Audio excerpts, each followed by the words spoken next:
Oke, karena udah 14.36, aku mulai buat kelas data mining sore hari ini.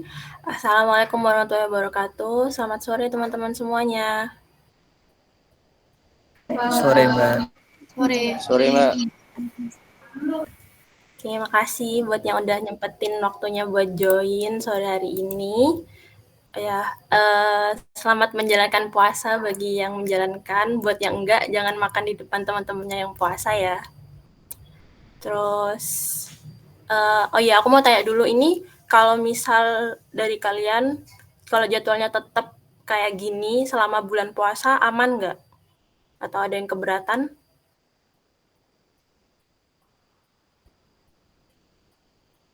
Aman, Mbak. Oke, 1, 2, 3. Oke, karena aman, jadi selama bulan puasa, praktikumnya tetap ya di hari Jumat jam 14.30. Oke, jadi sekarang kita akan membahas tentang pandas. Kita share screen dulu.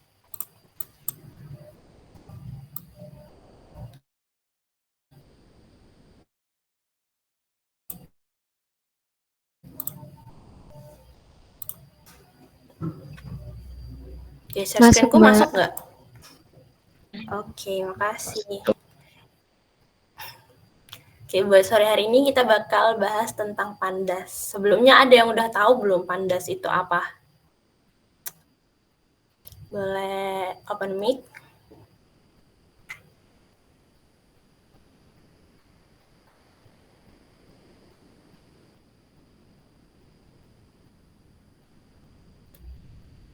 Gak ada yang tahu nih.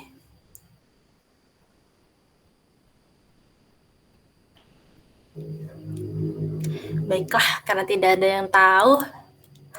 Jadi, pandas itu salah satu library yang ada di Python. Terus biasanya pandas itu dipakai buat manipulasi sama analisis data. Jadi, pandas itu biasanya dipakai buat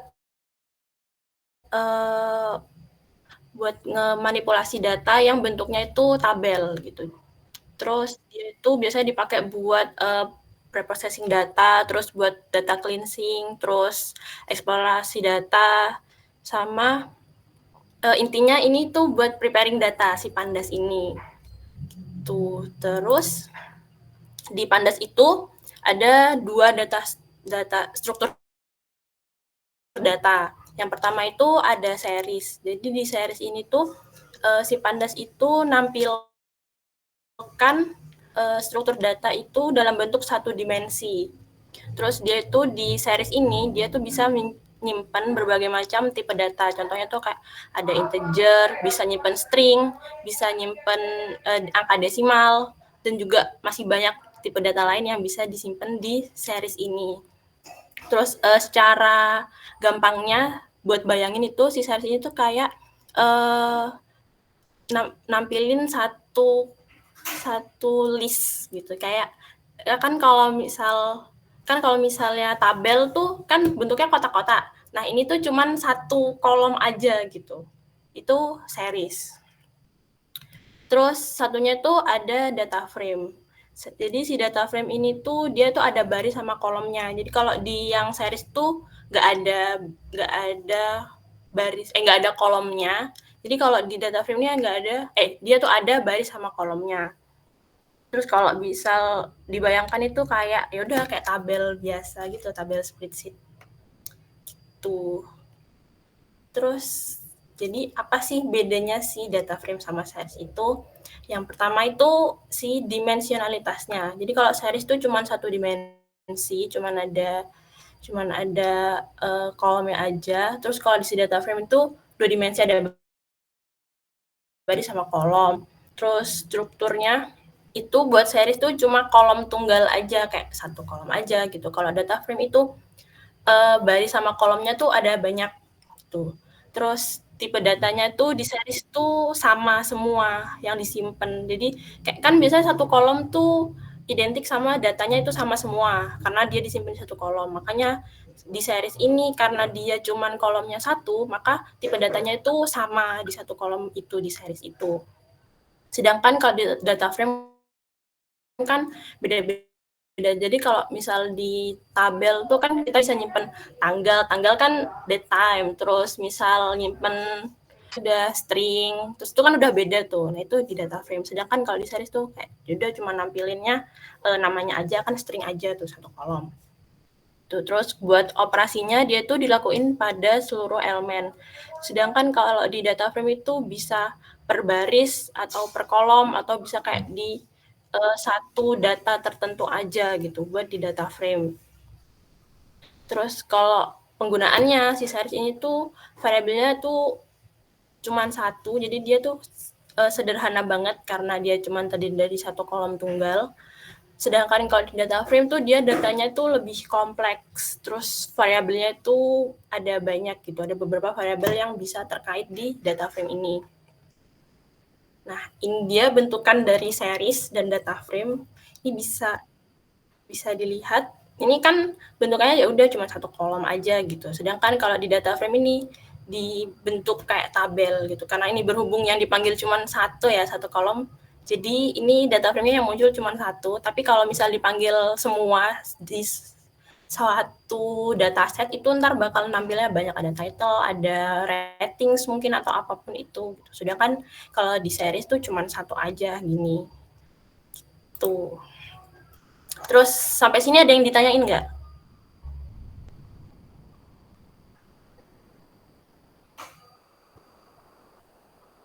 Oke, karena nggak ada aku lanjut. Selanjutnya si pandas ini tuh bisa, karena dia udah di-mention di awal kayak si pandas ini tuh bisa dipakai buat cleansing data. Pakai Python tuh modulnya pakai pandas gitu. Sebenarnya cleansing itu bisa pakai pandas, juga bisa pakai NumPy yang udah kita pelajari di minggu pertama. Tapi yang paling sering itu pakai pandas, soalnya kan biasanya dataset bentuknya kan tabel ya, tabular gitu. Makanya pakai pandas. Kalau NumPy kan cuman buat angka aja gitu. Kalau misalnya yang buat yang string itu nggak bisa. Jadi biasanya pakainya pandas gitu. Terus data apa aja sih yang biasanya itu harus di cleansing. Jadi waktu kita dapat dataset itu kita perlu lihat 6 hal dulu buat nentuin si data ini tuh apakah harus di cleansing apa enggak gitu. Yang pertama itu kita lihat akurasi datanya dulu. Jadi seberapa baik si data ini tuh mencerminkan kenyataan. Misal nih kita ambil data dari BMKG gitu misal, kayak data gempa bumi gitu misalnya. Nah, terus kita ambil tuh, terus setelah kita lihat ternyata ada perbedaan antara si data yang kita ambil sama data realnya yang di BMKG. Nah, itu kan udah bisa menjadi, setelah nanti kita olah datanya itu kan hasilnya bakal beda tuh dengan kenyataan. Nah, makanya hal itu tuh harus diantisipasi. Jadi, waktu pertama kali kita dapat data itu kita lihat dulu, ini datanya akurat apa enggak gitu, bener apa enggak gitu. Ntar kan kalau misal enggak bener kan jatuhnya kita menyebar hoax ya. Jadi itu yang pertama kali dilakukan tuh itu dulu. Terus yang kedua itu tingkat kelengkapan data. Nah, jadi apakah data yang kita dapat itu lengkap apa enggak buat mewakili kebenaran yang ada gitu. Jadi ini tuh kita intinya tuh nggak boleh ada data yang kosong, data nol gitu. Tapi dalam beberapa kasus tertentu itu bisa jadi ada data yang kosong gitu, kayak misal data penjualan gitu ya. Data penjualan tuh di Senin sampai Minggu gitu. Tapi di recordnya tuh hari Minggu tuh nggak ada penjualan. Nah itu kan nol tuh. Nah, jadi kita tuh kayak harus cari tahu dulu, ini kenapa sih kok datanya nol? Apakah emang datanya itu nggak ada penjualan, karena hari Minggu itu libur, makanya nggak ada penjualan. Jadi, waktu pertama kali nerima data tuh harus dicek dulu, ini tingkat kelengkapan datanya tuh gimana. Terus konsistensi, ini apakah data yang disimpan itu selalu konsisten apa enggak gitu. Misal misal ada mahasiswa namanya Budi, ID-nya 1 gitu ya misal. Ini tuh misal database mahasiswa kayak nama, NIM, terus alamat dan segala macam. Si Budi ini disimpan ID-nya tuh 1. Misal yang biru ini Budi ID 1 gitu misalnya. Terus di sini tuh ada data mahasiswa yang menempuh data mining gitu misal. Terus si Budi ini muncul, Budi yang sama padahal, tapi di sini ID-nya Budi itu 2, padahal yang dimaksud tuh Budi yang sama dengan yang si ID 1 ini. Itu kan udah nggak konsisten tuh, udah beda datanya. Itu tuh perlu ditelusuri kalau misal baru dapat data. Terus selanjutnya itu tingkat keunikan data. Jadi kalau di database, kan database penyimpanannya terbatas ya. Jadi sebisa mungkin itu nggak ada data yang redundan atau data yang sama gitu. Ini kan contohnya ini kayak ini hijau lagi. Itu disimpan di record yang berbeda. Jadi kalau misal di database itu harus disimpan, kalau misal datanya sama, itu harus disimpan di record yang sama. Jadi hijau ini sama hijau ini tuh bisa digabung loh jadi satu, tinggal ngasih ID aja gitu, ID 0, ID 1 gitu. Terus timeless. Ini apakah informasi yang ada itu bisa akses waktu pengguna itu membutuhkan. Nah, ini tuh contohnya misal kayak website tertentu, misal kayak websitenya apa ya? Websitenya BMKG deh. Misal websitenya BMKG nih, dia itu biasanya kan di maintenance kayak setiap jam 00 terus dia ganti kayak dia memperbarui data secara otomatis gitu kan. Nah, itu namanya tuh SLA. Jadi dia itu misal nih dia tuh harusnya memperbarui data tuh setiap jam 8, jam 9 sama jam 10. Terus si sistemnya itu memperbarui data itu sebelum jamnya itu kan jam 8 si user ini butuh data itu udah dapat yang terbaru tuh. Nah, sedangkan ini yang terakhir dia tuh udah di-set bahwa dia harus diperbarui setiap jam 10. Tapi data itu keperbaruinya itu di jam 10.01. Sedangkan pas user kan ngeaksesnya jam 10 tuh. Nah, pas jam 10 itu dia kan dapatnya data yang lama, nggak data yang paling baru. Jadi itu nggak boleh gitu. Jadi harus data itu harus ada waktu user butuh, intinya gitu. Terus validity ini apakah si data yang ada itu sesuai formatnya gitu. Misal ini data tinggi badan gitu. Ini udah integer semua nih. Terus sedangkan yang biru muda nih ditulisnya dengan string gitu tipe datanya. Jadi kan itu nggak sesuai kan, nanti nggak bisa diproses lebih lanjut. Nah, karena itu harus dilakukan data cleansing biar datanya itu valid gitu. Terus ini tuh step-step yang biasanya dilakukan di data cleansing. Terus, step ini tuh nggak melulu kelima-limanya ini dilakuin setiap data cleansing karena ada tergantung sama kondisi datasetnya kayak mana gitu. Kayak misal nggak ada format data yang nggak benar tuh ya udah nggak perlu gitu. Jadi balik lagi lihat ke datanya dulu gitu. Jadi ini yang pertama itu ganti format data. Misal ada data tanggal gitu misal. Dia tuh ditulisnya tuh pakai string tapi mau diganti jadi date time gitu. Jadi itu kan perlu diganti ya, disamain lah format datanya. Terus yang kedua ini ngisi missing value. Jadi yang nilai-nilai yang 0 itu perlu diisi. Tapi buat ngisinya itu juga kita perlu beberapa pertimbangan. Contohnya itu misal dia tuh kenapa sih kok kosong? Kosongnya itu misal karena yang tadi hari Minggu tuh nggak ada penjualan. Oh, berarti ya udah, berarti dia diisinya itu nggak bisa pakai rata-rata, nggak bisa pakai nggak bisa pakai median gitu. Tapi kalau misalnya dia kosongnya karena berarti dia perlu diisi pakai yaitu salah satu antara rata-rata atau median atau mean gitu. Terus smooth noisy data. Ini tuh kalau ada data yang outlier gitu. Jadi datanya itu kayak range-nya terlalu gede gitu. Jadi kan kalau di scatter plot tuh kan biasanya data tuh kayak mengumpul kayak ada satu yang melenceng sendiri gitu. Nah, itu perlu ditindaklanjuti si data yang melenceng ini. Atau mau diganti nilainya, itu balik lagi tergantung sama kondisi datanya. Terus ini resolve inconsistencies. Ini tuh misal ada form gitu ya, form jenis kelamin gitu, laki-laki perempuan. Nah, itu kan kalau misalnya bentuknya drop down kan pasti recordnya sama tuh laki-laki perempuan. Suatu kasus di mana kalau si form ini tuh diisi biasa di enter manual, itu kan ada banyak kemungkinan, bisa jadi yang laki-laki nulisnya pria atau laki-laki nih. Maksudnya sama cowok, tapi dia nulisnya laki-laki sama pria, itu kan udah beda. Jadi itu harus disamain gitu. Entah itu mau disamain laki-laki atau disamain pria, itu terserah, yang penting harus sama gitu. Terus yang terakhir, integration of multiple data set. Ini kalau kondisi data itu udah banyak gitu ya.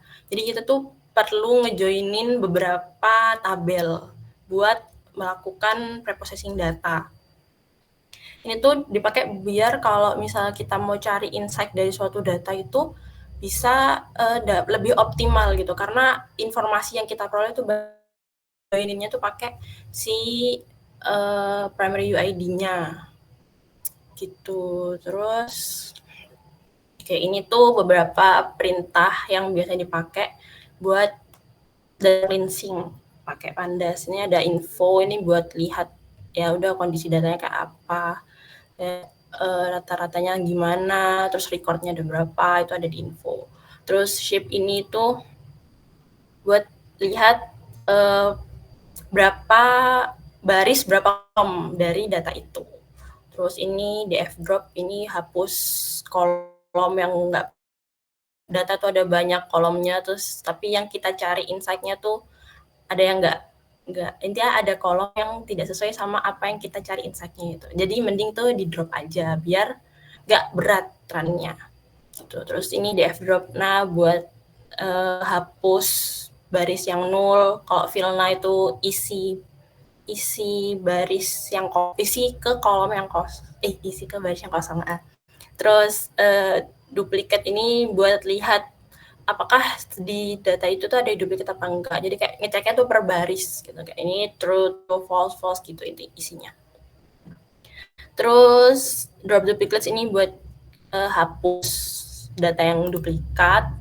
Terus rename nih, ganti nama kolom, misalnya mau nyamain format nama kolomnya kayak gimana gitu, misal dikasih underscore kah atau gimana gitu, pokok ini ganti nama. Terus ini buat tadi yang poin 1 tadi yang tipe data itu, ya udah begini, tinggal pd.to underscore, tinggal mau ganti ke apa tipe datanya. Terus ini tuh buat ganti tipe data jadi numerik biar jadi angka gitu. Ini tuh buat ganti indeks si data frame-nya itu. Jadi indeksnya tuh nanti pindah, kan indeks kan kalau di data frame ya pakai 0, 1, 2 gitu. Jadi kalau ini tuh jadi indeksnya tuh pindah ke identifier-nya gitu. Terus ini buat ngefilter data frame-nya itu, buat ngelihat filter dari si data frame-nya itu. Oke, itu aja buat materinya. Ada yang mau ditanyain dulu nggak dari materi ini sebelum pindah ke codingan?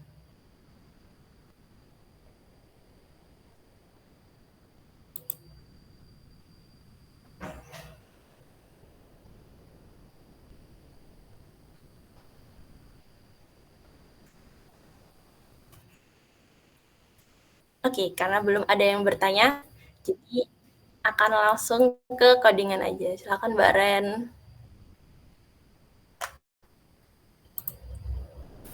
Oke, waktunya coding.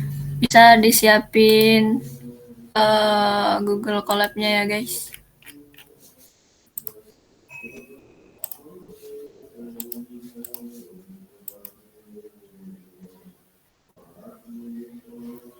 sorry.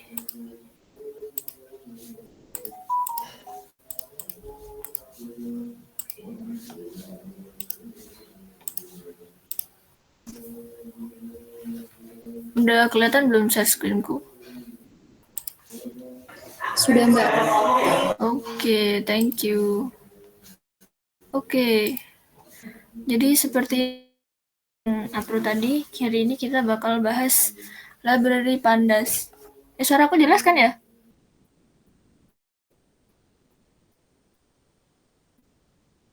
Jelas. Oke, thank you. Oke, jadi Pandas itu punya 2 tipe struktur data atau bisa disebut objek. Yang pertama ada series sama ada data frame.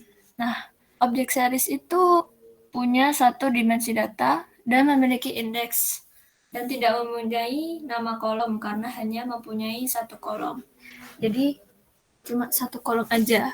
Nah, bisa dilihat di sini kita punya variabel A nih. Di variabel A ini ada sebuah array yang isinya itu integer, kumpulan angka. Ada 1, 7, 2, 3, dan 5. Nah, array ini bisa kita ubah jadi series dengan menggunakan salah satu function di Pandas, itu namanya jadi pd.series, nama variabel dari si array-nya apa, dan kita simpan di variabel myvar. Nah, kita run dulu. Nah, dia bakal muncul kayak gini. Jadi, dia itu cuma ada 1 kolom gini, guys. Jadi ke bawah. Nah, setiap value yang ada di array itu masing-masing punya indeks 0 sampai 4, karena di sini ada 5. Nah, di sini kita juga bisa panggil si value-nya dengan menggunakan indeks. Nah, indeks yang ada di sini, default-nya itu namanya indeks implicit. Jadi, udah kayak bawaan gitu dari si objek series-nya. Nah, di sini caranya manggil indeks itu pakai kurung siku, terus indeksnya mau dipanggil indeks keberapa. Nah, di sini ada indeks ke 0, yaitu 1. Nah, ini indeks 1, indeks 2, indeks 3, dan indeks 4. Terus ini kita juga bisa cari tahu nih, value-nya itu ada apa aja sih di variabel myvar. Nah, itu bisa pakai dot values. Nanti dia bakal menampilkan dari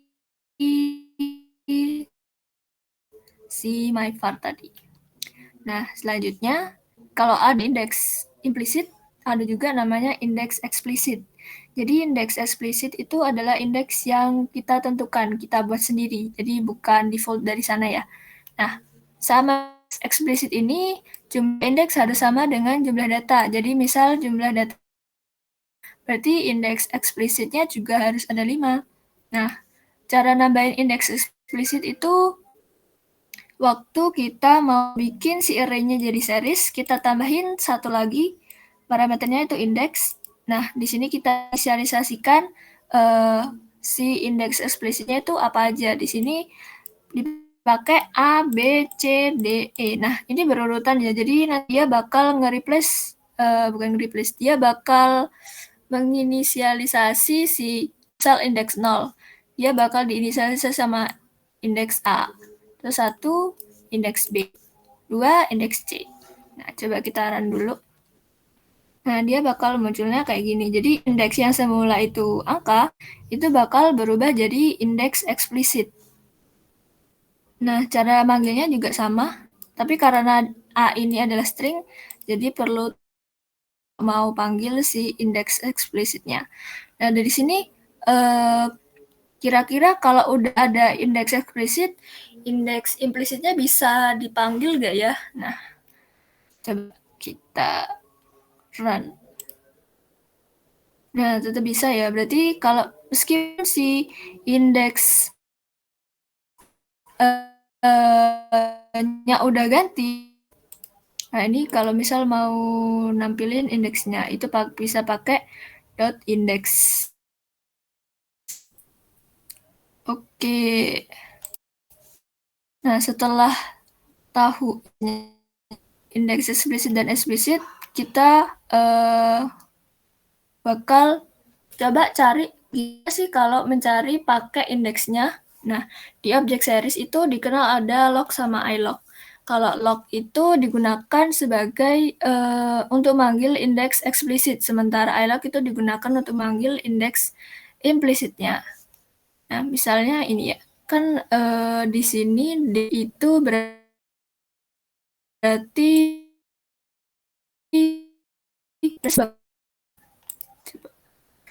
Nah, di sini bisa kita tahu kalau indeks ke D di variabel myvar itu jawabannya adalah 3.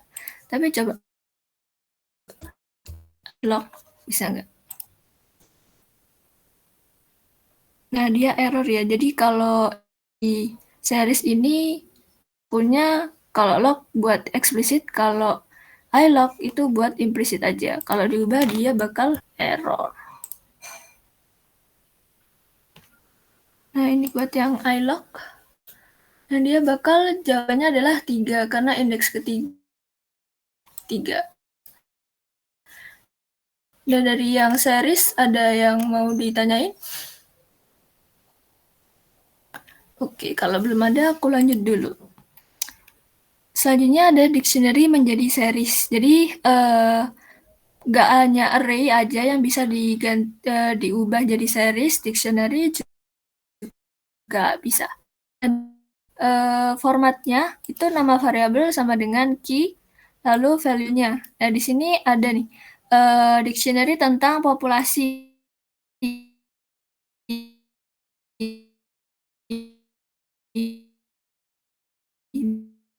Di mana setiap key, nah kalau dictionary dia bakal muncul kayak gini, dia pakai kurung kurawal. Nah, untuk mengubahnya biar jadi series, sama kayak yang array, jadi kita pakai pd.series, kemudian nama variabel dari dictionary-nya. Nah, di sini. Jadi, bisa dilihat ya, kalau yang tadi itu waktu diubah, dia kan indeksnya sebelah kiri kan pakai indeks implisit ya, pakai numerik. Sementara kalau dictionary itu, dia justru key-nya adalah key-nya jadi indeks eksplisitnya, jadi auto gitu kalau dictionary. Jadi si value bakal masuk di kolomnya, sementara key-nya berubah jadi indeks eksplisit. Nah, coba kita panggil. Nah, kita mau tahu nih populasi di Bogor itu ada 400. Nah, sementara kalau pakai ilog, nah juga ilog ini kan pakai implisit ya, buat manggil indeks implisit. Nah, dia bakal manggil si Bogor ini. Gitu. Oke, dari sini ada yang mau ditanyain? Oke, belum ada ya. Oke, masih EZ nih. Lanjut ke data frame. Nah, data frame ini kayak yang dijelaskan sebelumnya, di data frame ini adalah kumpulan dari objek series dengan minimal satu buah series dan memiliki indeks. Nah, di data frame ini juga dikenal adanya kolom dan baris. Jadi, kalau series itu cuma satu kolom aja, kalau di data frame itu ada lebih dari satu kolom dan banyak baris. Contohnya ini, ada sebuah dictionary ya, dictionary data, dia itu key-nya ada coloris sama duration. Nah, setiap key memiliki value yang disimpan dalam array. Nah, coba kita ubah jadi data frame. Nah, kalau di series, dia itu nggak ada nama kolomnya. Sedangkan di data frame, yaitu ada nama kolom dan juga setiap baris itu pasti memiliki indeks karena itu aturan dasar dari Pandas ya. Setiap baris pasti punya indeks. Nah, jadinya kayak begini. Nah, untuk ngubah ke data frame itu kalau misal dari series tadi pd.series, di data frame itu cukup dikasih pd.dataframe. Nah, ini misal kita panggil indeksnya pakai indeks implisit. Nah, kalau di data frame itu misal kita sebutkan indeks implisitnya, dia bakal menampilkan satu baris. Jadi misal di baris ke-0 ini ya, ada colorisnya 420, durationnya ada 50. Nah, tapi misal kita tambah ini, kalau aku mau kalorisnya aja dong. Nah, itu bisa dikasih 2 indeks ini. Satunya itu indeks barisnya, satunya indeks kolomnya. Nah, misal kalau mau manggil 2 baris, lebih dari 1 baris. Nah, itu bisa ditambahkan nama indeksnya, tapi kurung sikunya juga tambahin 1 lagi, jadi ada double. Nah, 380, ini kan baris pertama 380, 40, baris ketiga 450 sama 60. Nah, di sini di data frame itu juga bisa dipakein data indeks eksplisit. Di sini kita coba pakai D1 sampai D5. Nah, caranya sama juga, ditambahin ketika kita mau ngubah si dictionary atau array tadi ke dalam sebuah data frame. Nah, ditambahin indeks. Kita run, nah dia bakal mengganti si indeks implisit tadi jadi indeks eksplisit, yaitu D1 sampai D5. Nah, ini misal kita mau tahu di D2 itu berapa sih kaloris sama duration-nya, ya bakal muncul 380 sama 40. Nah, kalau di data frame itu ilog itu dapat digunakan untuk memanggil indeks. Itu cuma bisa eksplisit aja. Jadi agak beda ya kalau di series tadi dia implisitnya di mana tadi? Implisitnya di ilog, kalau eksplisitnya di log. Untuk penggunaan log itu mungkin sama, tapi kalau di ilog-nya agak beda. Dari sini ada yang mau ditanyain dulu?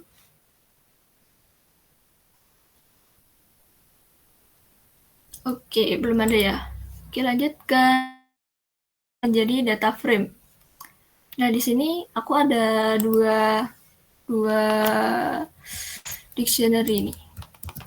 Nah, kita coba dictionary yang pertama. Kan kalau mau ngubah jadi data frame, cukup pakai pd.dataframe sama nama variabelnya ya. Kita coba. Nah, error nih. Kenapa nih? If using all scalar values, you must pass an index. Jadi, kalau di dictionary, kalau modelnya dictionary-nya kayak gini, jadi setiap key hanya ada satu value aja, itu dia bakal error. Tapi coba deh kita pakaiin yang satunya.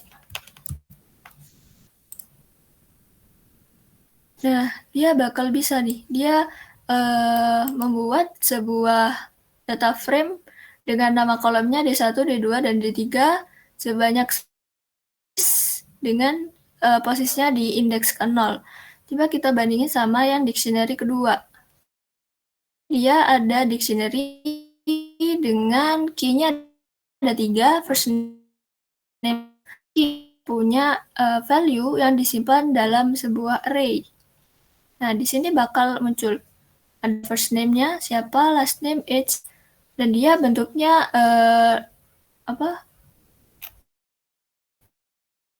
lebih bagus daripada yang ini. Nah, ini bakal ada pertanyaan nih. Kenapa pada saat dictionary pertama perlu diberikan argumen indeks? Argumen indeks ini biar nggak error. Sementara pada dictionary 2 tidak.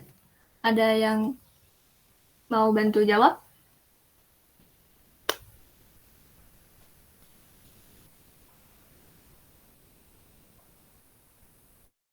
Kalau kecepatan bilang ya guys ya.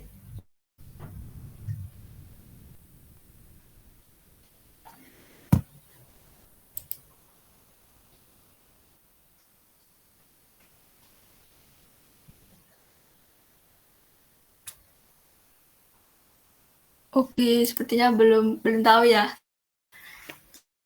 Jadi kenapa sih kalau di dictionary pertama ini dia error kalau nggak dipakai indeks? Sementara kalau dipakai indeks dia bisa jalan. Nah, karena kalau di Pandas itu ada satu aturan dasar yang aku sebutin tadi, kalau setiap baris itu pasti punya indeks baik dari series maupun. Nah, ketika kita mau bikin data frame itu kan dia indeks itu kan dikasih defaultnya dia ngasih indeks setiap baris. Nah, barisnya otomatis kalau data frame tentu lebih banyak daripada si series karena series ini cuma punya satu kolom aja. Jadi ketika kita nggak ngasih indeks, si codingannya itu bakal bingung. Ini di mana? Ini modelnya kayak gimana gitu. Soalnya kan secara dimensi dia berbeda. Kalau seri 1 dimensi, kalau data frame 2 dimensi. Jadi perlu adanya ditambahin indeksnya ini indeks berapa. Dan indeks ini bisa di custom. Jadi mau ditaruh di indeks 0, indeks 1, indeks 2. Kalau bentuknya kayak gini ya. Kayak gini, udah pasti bisa karena dia value-nya ada banyak.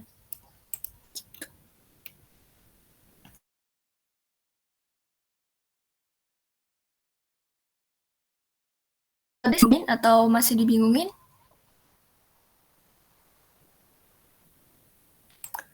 Coba kasih jempol kalau udah paham.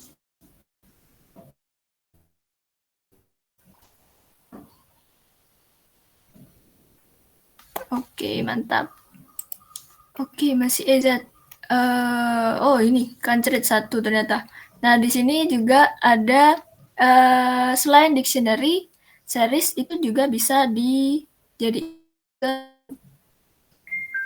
jadi awalnya tuh bisa pakai array, di sini ya pakai array ya. Terus diganti ke series dulu, baru di data frame. Coba dipisah ya.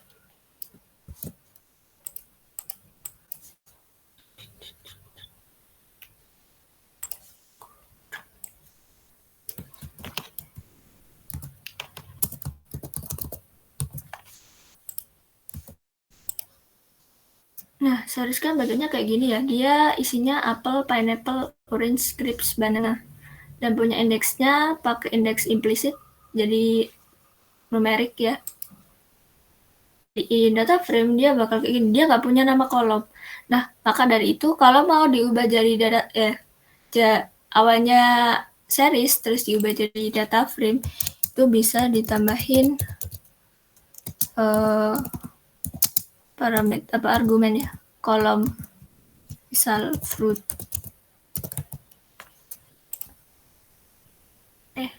pakai ini sih bentar kayaknya kolom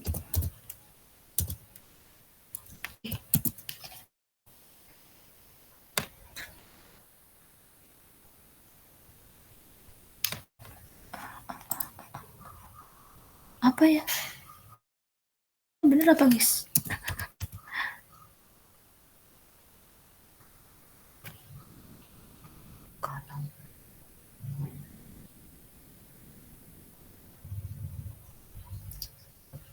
Kolom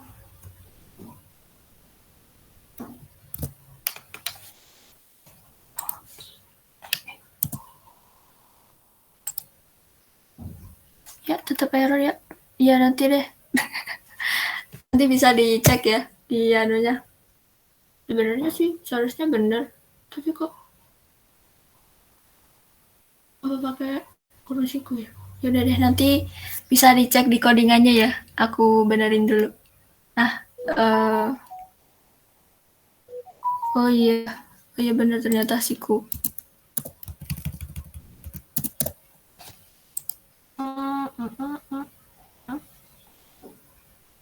Wah, string.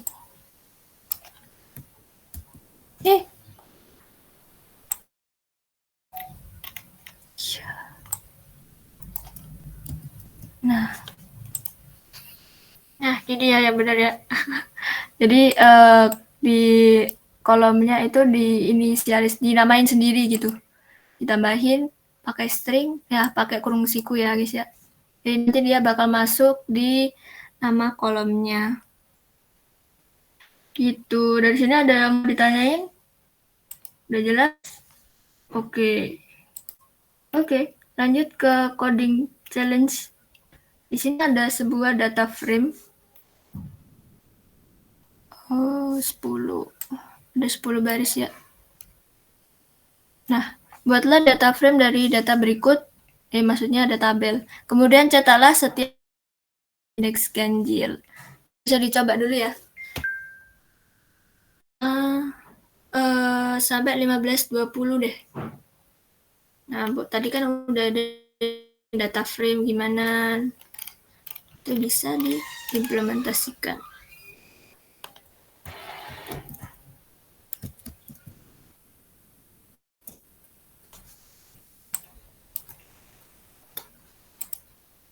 Bisa dicoba dulu.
Oke, ada yang udah bikin data frame-nya dari tabel itu, guys?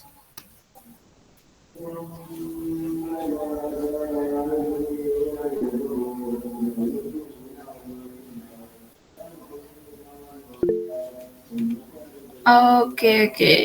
Yang lain masih bikin juga?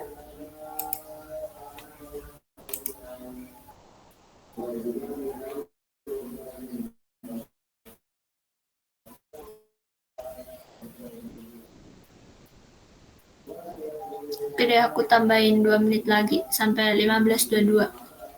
Nanti kalau nggak ada aku tunjuk random ya. Oke.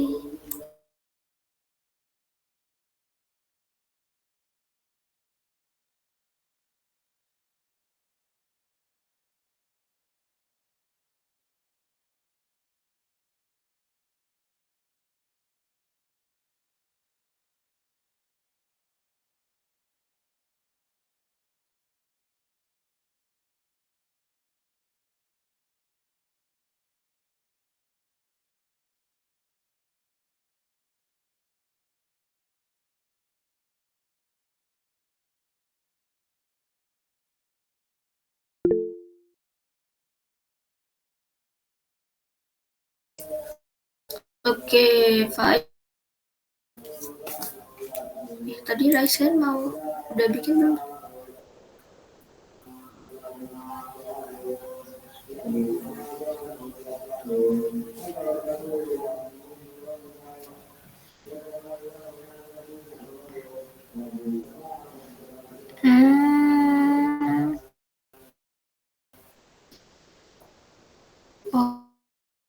Oh, oke. Bapak. Dibikin dictionary dulu, terus dimasukin key-nya sama value-nya, terus jadi data frame, terus dipanggil pakai ilog. Oke, mantap. Thank you. Oke, aku mau lihat satu lagi dong. Siapa ya? Ada yang mau unjuk gigi? Unjuk coding? Kayaknya dari kemarin Faik terus deh. Siapa ya yang muncul di aku nih? Coba Dinda R. Juwita, udah bikin belum?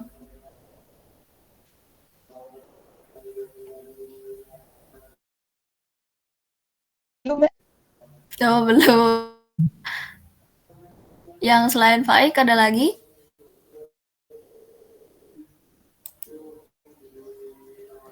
Divo, Mbak. Divo? Mau saya screen?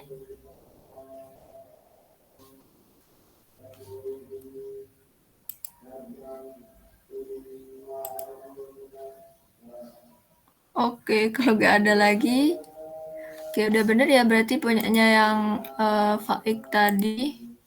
Nah, jadi dipilih setiap baris dimulai dari baris kedua, indeksnya mulai indeks pertama ya, hingga akhir dengan langkah 2.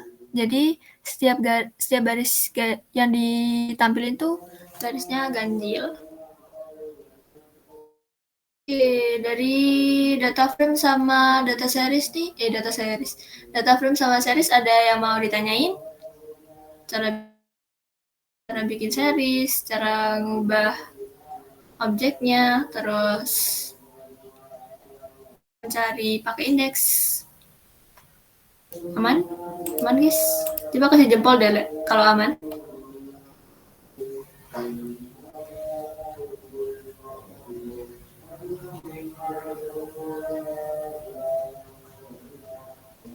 Oke, kira kalau kita ke dataset. Nah, di sini bakal ada implementasi buat data cleaning. Nah, buat datasetnya bisa dicek di G Drive kalau mau hands-on langsung ambil ngoding. Ada dataset namanya titanic.csv. Nah, itu bisa download ya. Nanti di-upload dulu, baru di-load. Cara nge-loadnya masih sama pakai function di pandas read_csv. Dan nanti bakal kayak gini bentuknya. Nah, dia ada 12. Coba kita tanda dulu. Nah, di sini si data frame ini juga bisa diubah ke string. Nggak kayak udah dijelasin di materi sebelumnya, di materi upload tadi, dia bakal bentuknya tulisan aja. Nggak ada kolomnya, nggak ada barisnya, cuma tulisan aja sih. Kan ini kurang rapi ya, makanya biasanya jarang dipakai juga. Lebih sering dipakai kalau dia bentuknya data frame kayak gini, berbaris dan berkolom, jadi bentuknya tabel. Nah, salah satu fungsi yang bisa dipakai itu ada .head. .head itu digunakan untuk melihat data 5 data teratas dari dataset. Jadi buat ngecek gitu. Nah, .head ini juga bisa di custom jumlah barisnya. Contohnya yang ini ya. Misal mau 3 baris atau 7 baris. Nah, dia bakal ngikutin si ininya. Nah, karena ada .head, ada namanya .tail. Jadi tail ini cuma 5 baris terakhir. Kalau head itu pertama, kalau tail itu terakhir. Nah, jadi 5 baris terakhirnya bakal dimunculin. Nah, tadi kan udah sempat disinggung ada namanya data cleaning. Data cleaning itu pembersihan data. Nah, apa sih yang dibersihin? Jadi, yang dibersihin itu adalah data-data yang kurang sesuai. Jadi, dia belum bisa diolah untuk dianalisis atau dibuat pemodelan data. Kalau misal ada data-data yang buruk. Nah, data-data yang buruk ini dibagi jadi 4 jenis. Yang pertama itu ada empty cell atau sel kosong. Biasanya kita lebih seringnya nyebut kalau dia itu missing value. Contoh dari missing value itu kalau dia ada none. Jadi datanya itu kosong, nggak valid, atau datanya itu hilang. Nah, kalau yang semacam ini juga perlu ditangani. Nah, yang kedua itu ada namanya data in wrong format, atau biasanya itu tipe datanya itu kurang sesuai gitu. Jadi misal datanya itu seharusnya integer, tapi di situ dibikin string. Nah, itu kan berarti ada kesalahan tipe data. Juga biasanya itu yang sering ditemui kalau misal seringnya itu ada di kolom date kolom tanggal itu biasanya sering salah, dia itu jadi string, seharusnya dia tipe datanya itu ada date atau date time. Nah, itu nanti juga bisa diganti. Nah, buat cari tahu si datasetnya itu isinya apa aja, itu bisa pakai .info. Nah, .info itu kita bisa tahu dia itu ada berapa baris. Di sini ada 891, terus dia punya 12 kolom. Lalu di sini kita juga bisa tahu kira-kira di situ ada data yang kosong atau enggak ya. Terus yang keisi itu ada berapa data sih? Terus tipe datanya apa aja? Nah, itu kita bisa tahu dari .info. Nah, di sini juga bisa tahu data yang tipe datanya float itu ada 2, integer ada 5, dan yang objek ini string ya, string itu ada 5.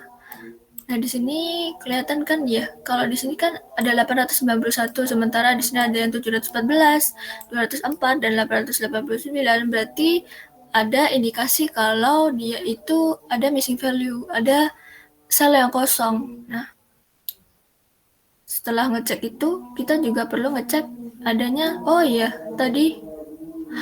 yang wrong data belum ya. Nah, yang ketiga tuh ada namanya wrong data atau data yang salah. Jadi, data yang salah itu bisa dikategoriin jadi 2. Yang pertama itu ada anomali sama outlier. Di sini ada yang tahu bedanya anomali sama outlier? Dia itu kayak bersaudara, mirip tapi nggak sama.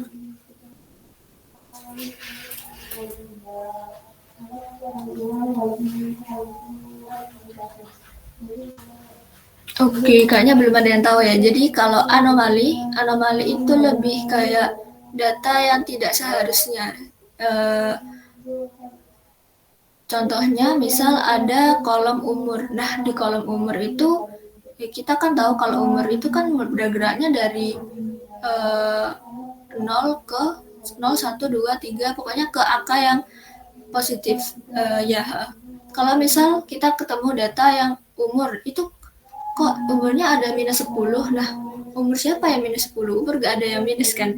Jadi kalau data semacam itu yang bikin adanya anomali data atau data yang tidak seharusnya ada di situ. Nah, itu juga perlu dicek. Nah, yang kedua itu ada outlier. Nah, outlier ini lebih ke data yang punya gap yang jauh. Kayak misal gini, ada sebuah dataset itu isinya adalah harga komoditi buah-buahan. Misal di situ ada 1 kilo apel, tentang harganya itu normalnya kalau misal di seluruh Indonesia ya waktu dikelompokin itu rentangnya harganya 15 sampai 20 ribu nih.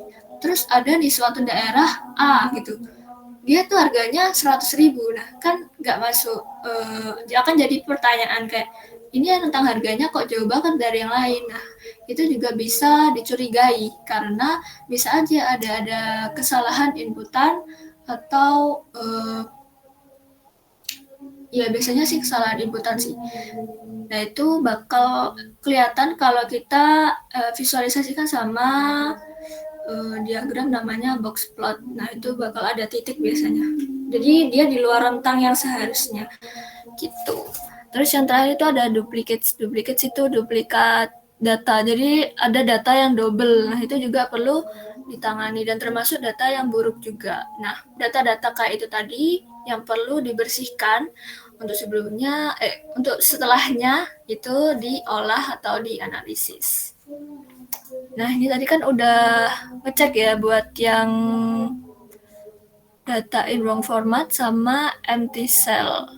Nah buat yang data duplikat itu ngeceknya pakai dot duplicate. Nah kalau ditulis gini aja, dia bakal ngemunculin data yang duplikat kayak gini. Misal 0 itu nggak duplikat kayak gitu.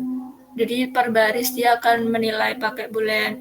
Nah kalau kayak gini kan susah ya bacanya. Jadi makanya ditambahin .sum. Jadi kita lihat ada apa enggak data duplikatnya. Nah di sini ternyata di dataset Titanic nih data duplikatnya nggak ada, 0. Nah misal ada, itu penanganannya biasanya adalah di drop baris. Jadi barisnya dihapus, disisakan. Misal ada baris 1 dan 2 itu sama.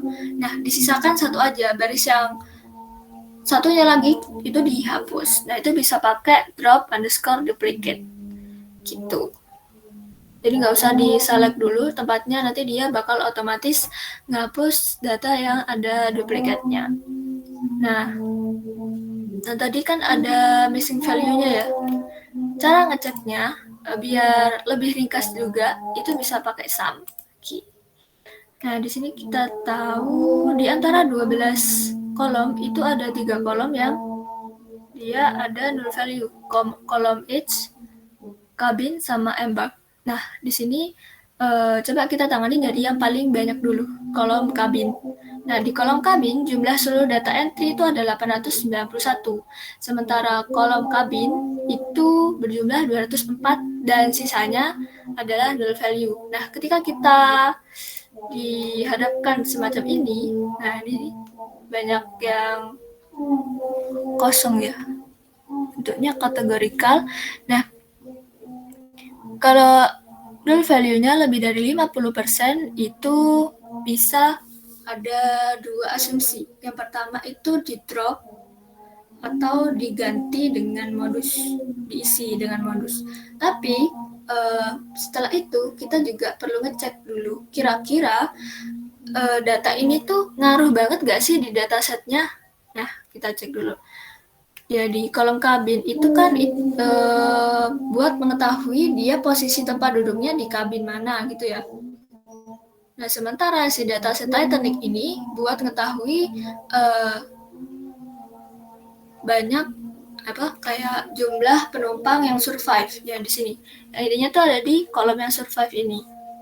Jadi kalau di logika dilihat kolom kabin ini nggak terlalu memiliki impact yang besar buat keseluruhan isi datasetnya, meskipun itu nanti juga dianalisis ya.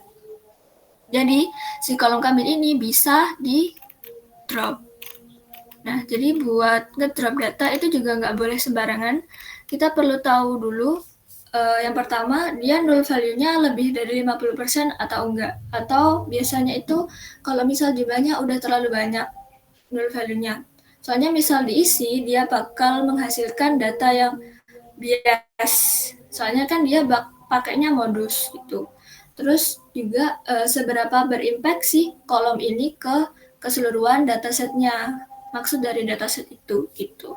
Nah, cara ngedropnya itu bisa pakai .drop terus dikasih nama kolomnya di axis 1, berarti yang dihapus adalah keseluruhan isi kolom. Jadi dari baris ke 0, indeks ke 0 sampai bawah. Nah, terus in place sama dengan true. Nah, coba kita cek. Ngeceknya bisa pakai .info. Nah, di sini udah kelihatan ya, nggak ada kolom kabin karena kita udah menghapus kolomnya. hanya tersisa 10 aja. Oke, lanjut ke age. Nah, di kolom age tadi juga ada yang missing value. Ada berapa tadi? 177. Nah, di kolom age ini data entry-nya ada 891. Nah, yang isi 714. Nah, karena si age ini adalah data numerik, jadi penanganan missing value-nya itu perlu divisualisasikan distribusi datanya dulu. Nah, ini bisa pakai matplotlib ya. Nah, sebenarnya kalau di data yang numerik sifatnya itu ada dua cara. Yang pertama, ketika data itu terdistribusi secara skewness, itu perlu ditangani dengan median. Skewness itu adalah ketika datanya itu terdistribusinya nggak sama, bisa condong ke kanan atau condong ke kiri. Sedangkan untuk data yang terdistribusi normal itu biasanya dia rata, kayak datanya yang modus banyak yang muncul tuh di tengah gitu. Apa ya? Bentar.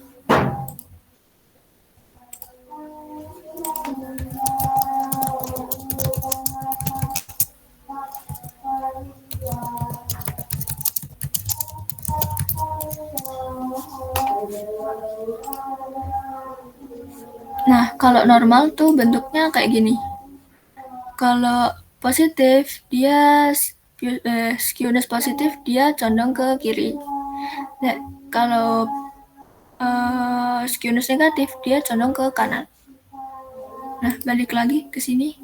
Nah, kalau terdistribusi secara normal, itu perlu ditangani dengan mean-nya, jadi rata-ratanya. Nah, namun ada beberapa kondisi tertentu, kadang itu data waktu visualisasikan dia itu terdistribusi secara hampir seragam, jadi tingginya itu hampir sama gitu. Nah, untuk cari tahu itu skewness positif, skewness negatif, atau normal, itu bisa diuji.